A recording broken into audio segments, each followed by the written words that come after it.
நான் C. Joseph Vijay எனும் நான்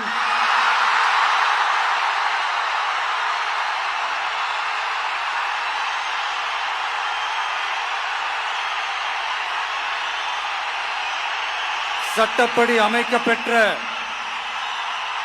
இந்திய அரசியல் அமைப்பின்பால் உண்மையான நம்பிக்கையும் மாறா பற்றும் கொண்டிருப்பேன் என்றும்